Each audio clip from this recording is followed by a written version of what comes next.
Wake Awake with Tim is the host of the No Truth Bar podcast, and this is episode 1 of Block Build. And this is a show where I go around the city and I interview local intellectuals, artists, and other people doing powerful things in the Richmond area. So on today's show, I'm here with the local artist, MC, rapper, and many other things, my man Project Rock. What's going on? What's happening, fam? What's going on with you, man? Nothing much. Listen, for one, I'm glad that you decided to come on the show today. Before we get into it, let the people know how they can follow you on social media. You can go to Instagram at project_rock. You can go to Facebook where it was popping at the most. You know, when I was still on it, like I stopped for a few weeks, but you know how it goes. PJR, Drama House Jackson. You can go to, even got a TikTok that's at project_rock. There's a couple of, more places there. SoundCloud is Project Rock. So just type in Project Rock on YouTube. You know what I mean? I got a channel, all that, like, but for the main parts is Facebook and Instagram. But you can go to YouTube too and search in Project Rock. You know what I mean? And you can get something. Word. So look, man, like, to just jump into it. I've heard your music. I've looked at some of your music videos. You're an extremely talented young brother. I rock with what you're doing. So I want to start this off with, what even attracted you to start writing music? Like, what was the first thing that made you be like, yo, this is something I want to do? See, my homeboy from Churchill, a guy named Young Ape, his brother had got, murdered while they went out one day, and then he was left back to stay to get some money, you know what I'm saying, grinding or whatever. And, I guess, I don't know if I reminded him of his little brother or whatever, but he came around Fairfield one day with a camera. He recorded, making a documentary, and he like, man, you got talent, you got this. I see something in you, and at the time I wasn't rapping or nothing. I didn't know what the guy was talking about. So I'm just like, what you talking about? So he recorded me walking through Fairfield. I'm just rapping, but I wasn't good, just being funny. And he like, yo, you got so much potential because the street cred that guy had, whatever. And it went like that. I got incarcerated. I had to do 5 years. I started doing my 5 years. I linked up with this guy named Ray Bob. He was the manager of Big Get It, Little Get It, 34th and them. Yeah, I remember them. So Ray Bob, he was like, man, do some things. And I had another guy who was with the Jackson Ward guys. His name is Yank, but he used to be with Strap Up, matter of fact. And he was helping me learn how to do the little beats and stuff to get the joints right. So I kept writing, and I started doing it like that. I used to sing my brother Neek in them songs a lot, you know what I mean? Once I sing these songs, Triple R, OTG, whatever, I started singing and rapping. And once my Ray Bob like, man, you got a little voice on you. I'm like, oh yeah. Whoa, hold up, let me stop you. So you sing too? Yeah. Definitely. Whoa, okay, I didn't even know that. I didn't know that. That ain't auto-tune you hearing on there. That's me. Oh, wow. Yeah, and I can do it live. I can do it like right now. I can do it whenever. Like, that's me. You know what I mean? Okay. No auto-tune. So, yeah, and once he heard, he was like, man, keep working. And I'm bringing him songs. We're in a recovery program in the jail. I'm bringing him, so he's like, yeah, that one. He's like, you can work a little harder. And years of that just came into who I am, and once I started doing, I came out with the song Virginia Not For Lovers. That's the one that got 18,000 views on Facebook. And then I came with Living It Fast Life.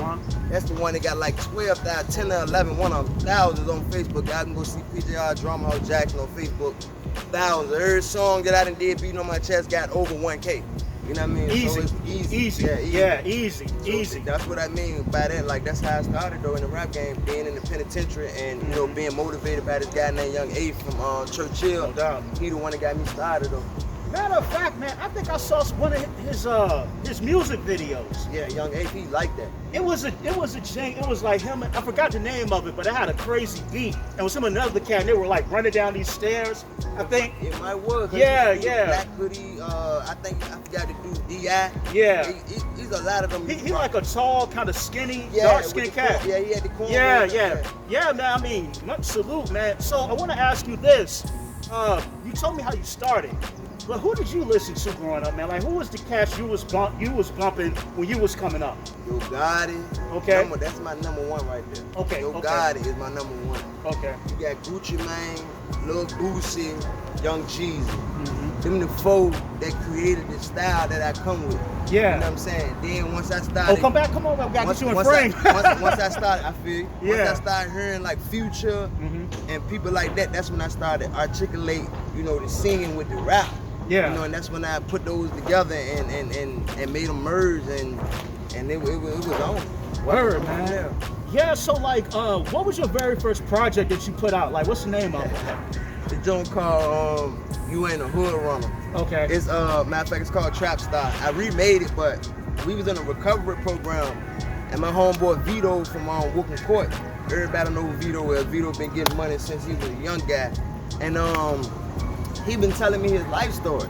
And at the time, I ain't know how to put my life story into my own rhyme. Yeah, so I was using other people's life stories at the time. So Vito told me his life story, and I put it in that Hood Runner song. So I got up in front of this whole recovery tier program and sung that song. He in the background like, no, don't sing that joke, because it's a recovery program. And I'm in there talking about whipping and cooking. Yeah, and he no, don't do that one.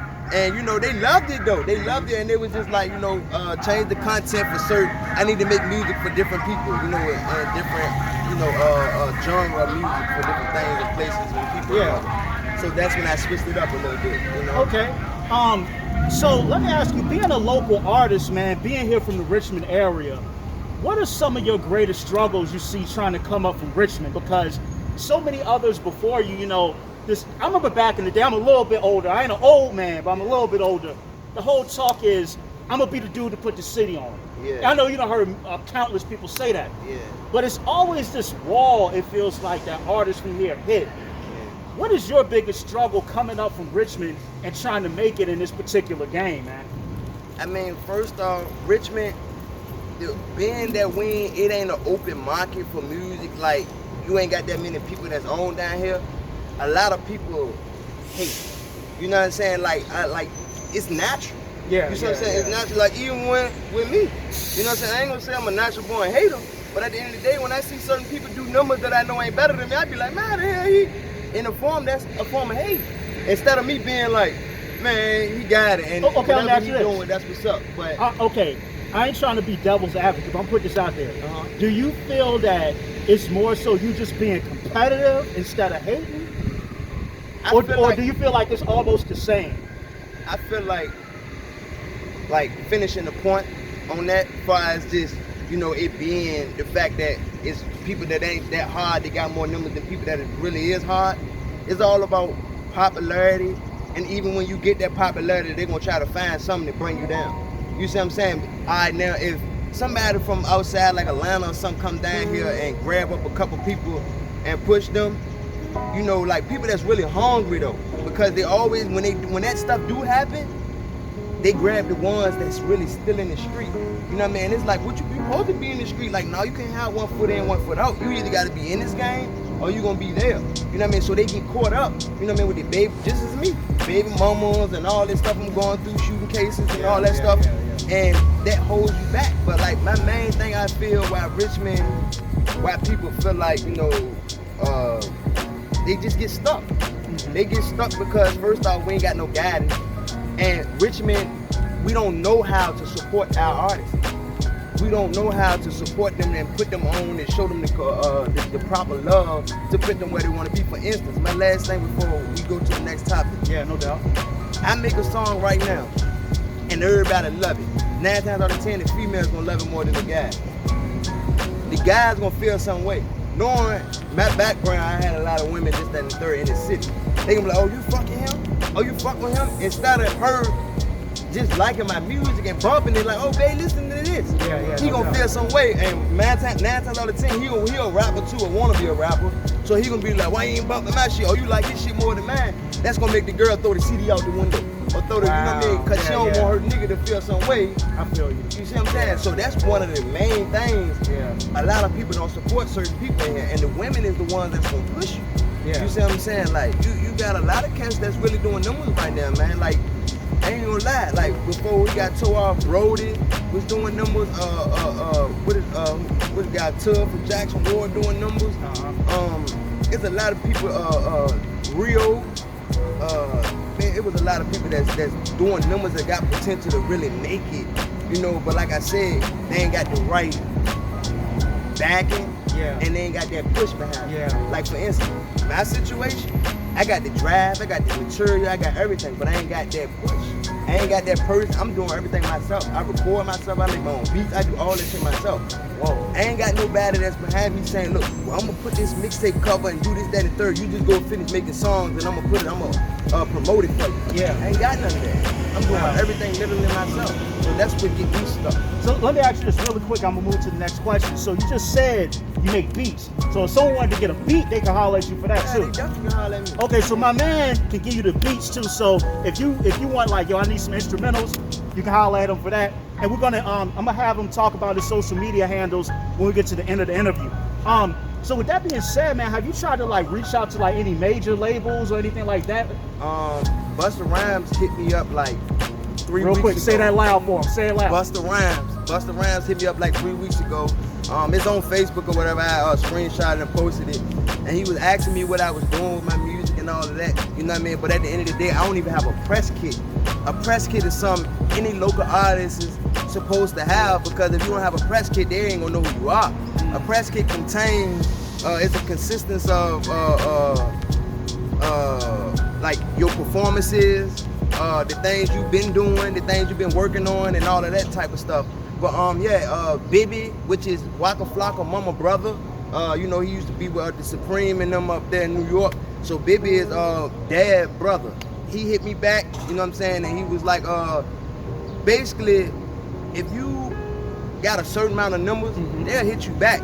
But if you got a great amount of numbers, they gonna come looking for you.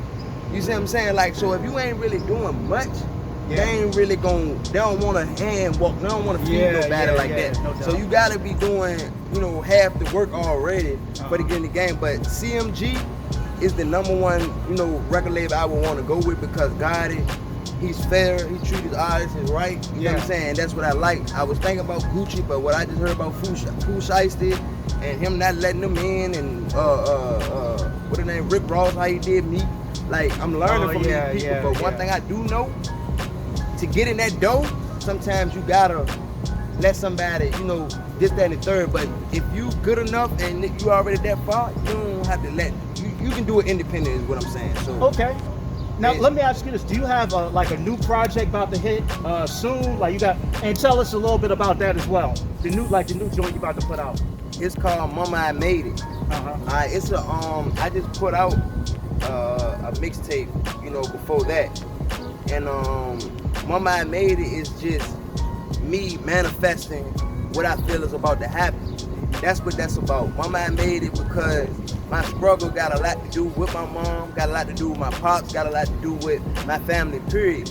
So the fact that, you know, I'm speaking it in existence, saying Mama I Made It, you know what I'm saying? So every track on there talking about, you know, me, how I'm about to make it, what I'm gonna do when I get in the industry, how I'm gonna come back in my city, look out, all this, that, and the third, and all the war, the beef from Creighton to Fairfield, Mosby to Wookham. Like, I'm talking about all that, and Mama I Made It because you don't really make it to see 21 or 18 or 21, however it go.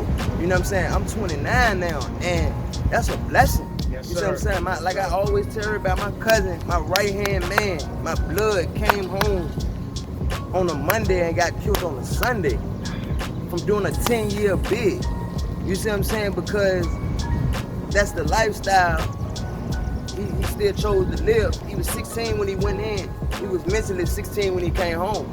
You see what I'm saying? When I got that time from when I went in, I mentally grew. Now don't get me wrong, it was a major setback, but it was a crazy comeback.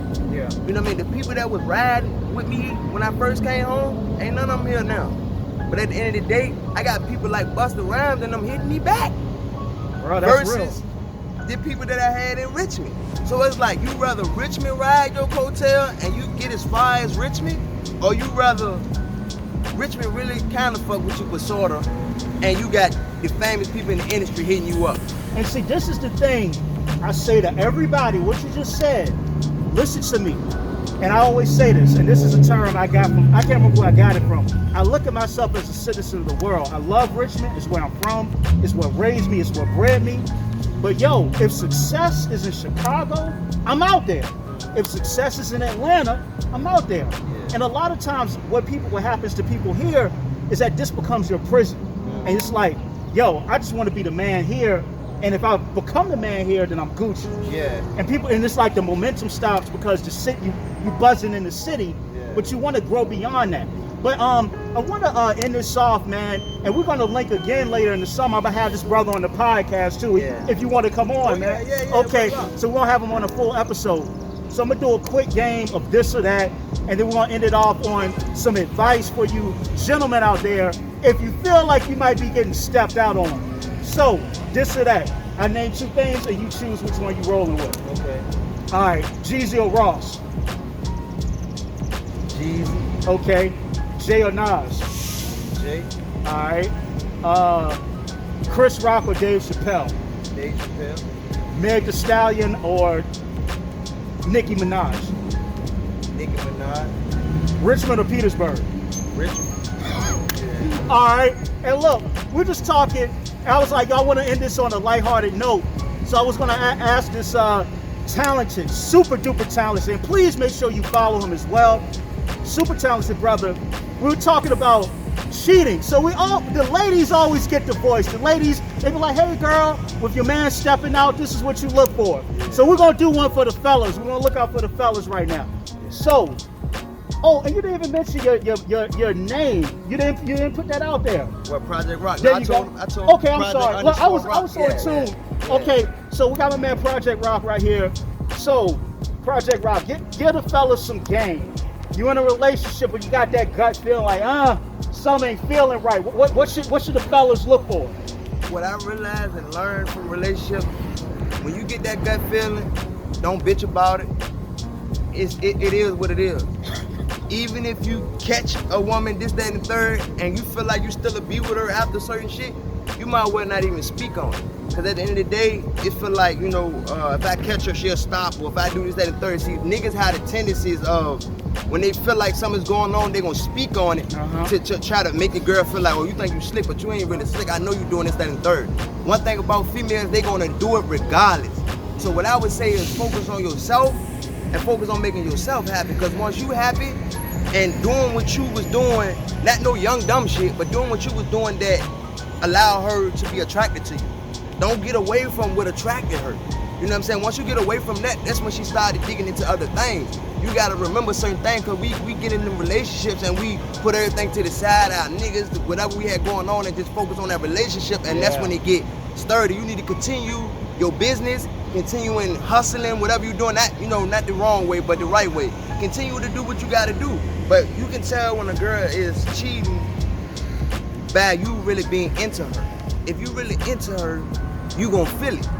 You gonna know something off when she's, getting up extra early before you do, always in her phone, you know what I'm saying? And when you look or feel suspicious, she wanna show you who she talking to at that moment or her other time or something like that. It's the privacy. It's the way she choose to have privacy around you versus how she used to be clinging to you. That's one of the ways you know right there. That's one of the main reasons you know. But one thing about cheating and stuff, you swear you want to know, because I'm one of the realest guys. I tell a girl, just tell me, and I'll even accept you back once you tell me if you be real like that. Because I love realness. So if you tell me, I'll be like, shit, you kept it so real, it is what it is. But at the end of the day, they're gonna do that. If I was you, I would let them do that and realize what they got. Because if they not doing nothing or whatever, and they just with you and they feel that way, ain't no telling how it would turn off versus they doing what girls normally do, and that's stepping out a little bit. They gonna see, oh, this nigga ain't shit. Versus, I got a nigga at home and I'm out here doing this, that, and the third. You know what I'm saying? As long as she feeling guilty, and my mom always told me, if a girl cheating on you, first off, you'll never find out. If she's cheating on you and you do find out, that means she don't give a fuck. All right, peace, what's going on? Welcome back to Block Build. I'm here with Project Rock. We had to step away for a quick minute, but he's gonna lay a quick verse for y'all so you can hear the talent. Go ahead, take it away. You sure you recording? Oh yeah, we in there. We in there. All right, okay. Living a fast life, living the wrong way. To get what you want, get what you need. Gotta succeed against the powers that be.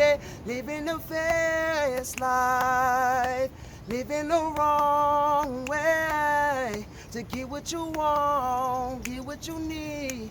Gotta succeed against the powers that be. Yeah. Living the fast, only way you can get it. Get some money out the fast, cause this life get addicted. I encourage everybody in this world, go and get it. If you're back against the wall and you facing evictions, the fast, junkie scratching and itching, stealing from their family members just to get them a fixing, taking from their kids Christmas just to curb their sickness. That's a real definition, gotta get it to live it. The fast, for my girls in the jets who hustle hard to get that money without indulging in sex. Rather get it on their feet instead of laying on their back. I respect you, do your thing, cause you're handling that. Did it the wrong. Got me caught in this system. Caught my first felonies for what I had in the kitchen. Had my mama laid out while they searching and scripting. Dogs walking through the crib just a barking and sniffing. The fast, cause I got toe off. Not to mention that a hitter, so me must stop soft. Spent my last 25 just to get toe off. The first in 2 days, my baby mama got laid out. The fast life, living the wrong way. To get what you want, get what you need.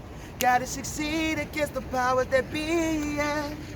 All right, pardon the camera angle. We out here. Listen, Project Rock, that was dope. I rock with it. What's that joint called? Is that off of a song of yours? Living the fast life. Okay, I ain't really dropped it yet. Okay, so there's no music video or anything like that out. I ain't got Okay. that out yet. But you can go find something that's like that though. Okay, look, listen, thank you for coming out, man. I know you're a busy brother, talented brother as well. It was an honor to have you on. We're gonna link back up later on in the summer. I'm gonna have you officially on the No Truth Bar podcast. Also, tell the people how they can follow you once again. PJR Drama House Jackson on Facebook, on Instagram is Project_Rock.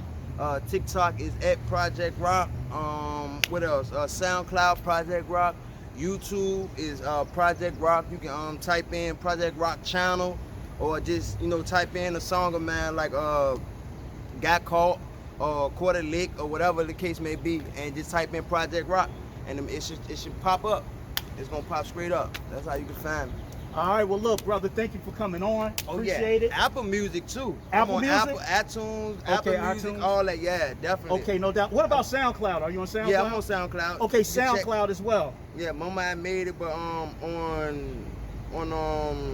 Who Is Project Rock on Apple Music. If you got Apple Music, go get it. Who Is Project Rock? I got 2 albums up there. They got the same art cover. So go get both of them. And you're gonna love it. You're gonna be able to ride to it. Relationship advice. You being in the streets, making it out, and you don't know your next move, go listen to it. No doubt. Get you right.